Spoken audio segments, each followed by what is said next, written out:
संत गजानन माऊली पदयात्रेचे Sindhi camp येथे भव्य स्वागत। कारंजा निवासी सिंधी कॅम्प येथील श्री क्षेत्र पंढरीचे नियमित वारकरी आणि सिंधी समाज पंचायत कारंजाचे मुखिया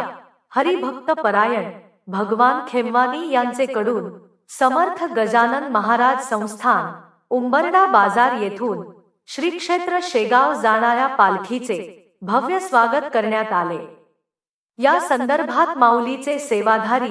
तथा ज्येष्ठ पत्रकार संजय कडोळे यांनी दिलेल्या माहितीनुसार दिनांक 10 फेब्रुवारी रोजी सिंधी कॅम्प येथे माऊलीच्या पालखीचे आगमन होऊन पालखी बच्चारामजी केसवानी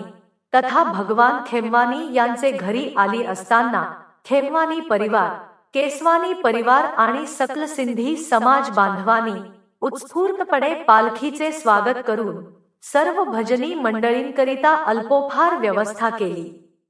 यावेळी उंबरडा बाजार पालखीचे भागवताचार्य हरिभक्त परायण गोपाल महाराज महल्ले, पालवी पुजारी श्रीमती कडू आजीबाई, अजाब महाराज ढळे, ज्ञानेश्वर महाराज घोडे, दिलीप महाराज ससाने, विनोद महाराज हळदे, मृदंगाचार्य दासबाबू, संदीप वानखडे, दिघडे महाराज, गावंडे महाराज, सूत्रसंचालक गणेश महाराज काळबांडे, तुळशीवाल्या सौभाग्यवती चौधरी ताई, सेवाधारी पंकज दिघडे, मार्गदर्शक राजू भाऊ घोडे,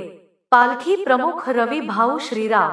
इत्यादी सह शेकडो यात्रेकरू वारकरी उपस्थित होते। यावेळी खेमवानी परिवाराकडून माऊलीचे सेवाधारी तथा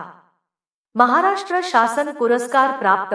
ज्येष्ठ पत्रकार संजयजी कडोळे, सुनील गुंठेवार आणि पालखी सोबत शेगाव येथे जाणाऱ्या भाविक माता भगिनींचा खेमवानी परिवाराकडून शेला नारळ ब्लाऊज पीस देऊन सत्कार करण्यात आला। याप्रसंगी माऊलीचे निष्काम सेवाधारी संजय कडोळे यांनी सिंधी समाजाने हरिभक्त परायण भगवान महाराज खेमवानी यांचे अनुकरण करून धार्मिक व आध्यात्मिक क्षेत्रात पुढे येण्याचे आवाहन केले। कार्यक्रमाला बच्चाराम केसवानी,